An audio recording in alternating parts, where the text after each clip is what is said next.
नमस्कार। कभी सोचा है कि हम हर दिन जाने अनजाने में कितनी बार चीजों को अलग करते हैं?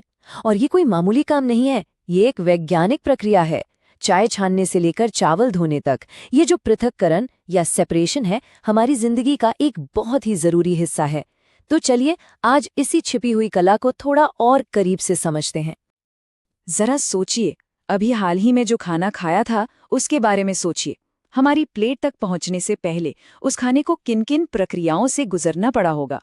यही सवाल है जो हमें सीधे आज के विषय के बिल्कुल सेंटर में ले जाता है। तो हमारे खाने का सफर शुरू होता है खेत से, और यहीं पर बहुत बड़े पैमाने पर चीजों को अलग करने के तरीके इस्तेमाल किए जाते हैं। असल में पहली और सबसे बड़ी चुनौती यहीं सामने आती है। देखिए, जब फसल कटती है तो अनाज अकेला नहीं होता, वो अपने डंठलों और भूसी के साथ मिला होता है। तो सबसे पहला काम क्या है? यही कि इन कीमती दानों को बाकी गैर जरूरी हिस्सों से आजाद कराया जाए। तो ये जो पहला कदम है, इसे कहते हैं थ्रेशिंग। इसमें होता क्या है कि कटी हुई फसल को पीटा जाता है ताकि दाने डंठलों से अलग हो जाएं।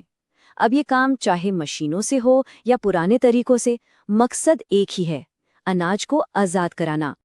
ठीक है, तो एक प्रॉब्लम तो सॉल्व हो गई, दाने डंठल से अलग हो गए हैं, लेकिन वो अभी भी हल्के बेकार भूसे के साथ मिले हुए हैं। तो अब क्या करें? इस भूसे से छुटकारा कैसे मिलेगा? यहीं पर एक और बहुत ही सरल लेकिन कमाल की तकनीक काम आती है। इस तकनीक को कहते हैं उसाई या विनोइंग, और यहाँ पर वजन के अंतर का फायदा उठाया जाता है। हवा या फूंक मारकर हल्के भूसे को उड़ा दिया जाता है, और क्योंकि अनाज भारी होता है, वो सीधा नीचे गिरकर इकट्ठा हो जाता है ना? कितना सरल और असरदार तरीका। चलिए अब खेतों से निकलकर सीधा अपनी रसोई में चलते हैं। यहाँ पर जो अलग करने के तरीके हैं वो ज्यादा सटीक हो जाते हैं और ज्यादातर हमारे अपने हाथों में होते हैं। खाना पकाने से पहले ये पक्का करना जरूरी है कि हमारी सामग्री एकदम साफ सुथरी हो।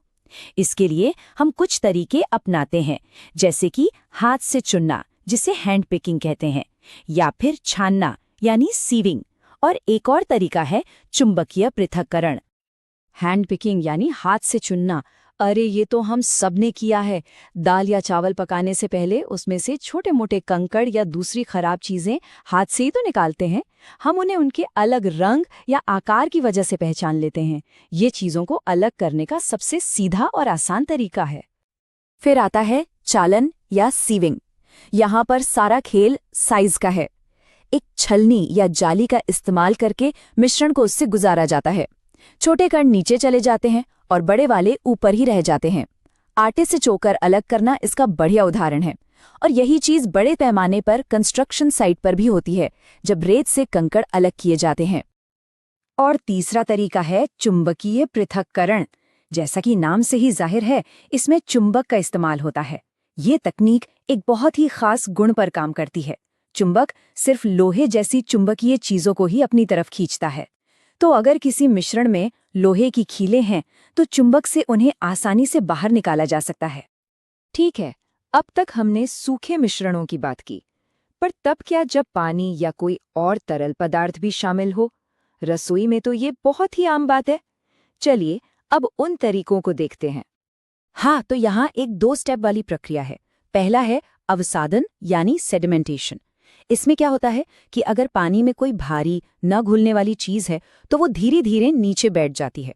और फिर आता है दूसरा स्टेप, निस्तारण यानी डिकैंटेशन।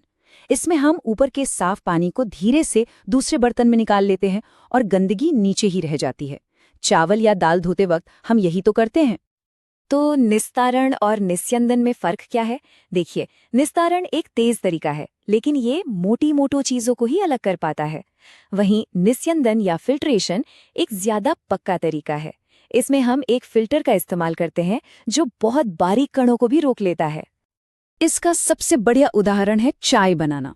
सोचिए, जब चाय बन जाती है तो चाय पत्ती थोड़ी देर में नीचे बैठ जाती है। ये हो गया अवसादन। और फिर हम छलनी का इस्तेमाल करके उसे छान लेते हैं ताकि एक भी पत्ती कप में ना आए। ये हो गया निस्यंदन। देखा कितना आसान है। पर सोचिए, अगर कोई ठोस चीज पानी में पूरी तरह घुल गई हो, जैसे नमक, उसे तो छान भी नहीं सकते। तब काम आता है वाष्पीकरण यानी इवेपोरेशन। इसमें हम पानी को गर्म करके भाप बना देते हैं। पानी तो उड़ जाता है और पीछे रह जाता है हमारा घुला हुआ ठोस पदार्थ। समंदर के पानी से नमक बिल्कुल इसी तरह बनाया जाता है। तो अब हम अपने सफर के आखिरी पड़ाव पर हैं। चलिए एक और बड़ा ही मजेदार तरीका देखते हैं और फिर ये समझते हैं कि आखिर हम ये सारी मेहनत करते ही क्यों हैं। इन सब तरीकों का असली मकसद क्या है? और ये तरीका है मथना यानी चर्निंग। ये प्रक्रिया घनत्व यानी डेंसिटी के सिद्धांत पर काम करती है। जब दही या क्रीम को जोर जोर से मथा जाता है तो जो हल्की चीज होती है जैसे मक्खन वो अलग होकर ऊपर आ जाती है, और जो भारी चीज है जैसे छाछ वो नीचे बह जाती है। कमाल है ना, एक ही चीज से दो दो काम की चीजें मिल गईं।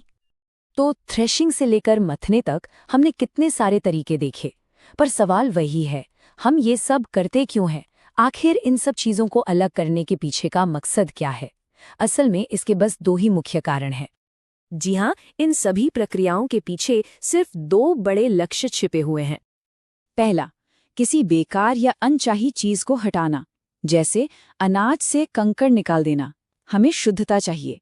और दूसरा, दो अलग लेकिन दोनों ही काम की चीजों को अलग करना, जैसे दही से मक्खन भी निकालना और छाछ भी। यहाँ हम उपयोगिता देखते हैं। और ये बात, रसोई एक प्रयोगशाला है और हर रसोइया एक वैज्ञानिक है, इस पूरी कहानी का सार है। अगली बार जब रसोई में हो तो याद रखिएगा, वहां सिर्फ खाना नहीं पक रहा, वहां विज्ञान के छोटे छोटे प्रयोग भी हो रहे हैं। तो अब सवाल ये है कि अगली बार आप अपने आसपास किस चीज को अलग करेंगे या होते हुए देखेंगे? उम्मीद है अब देखने का नजरिया थोड़ा और वैज्ञानिक होगा।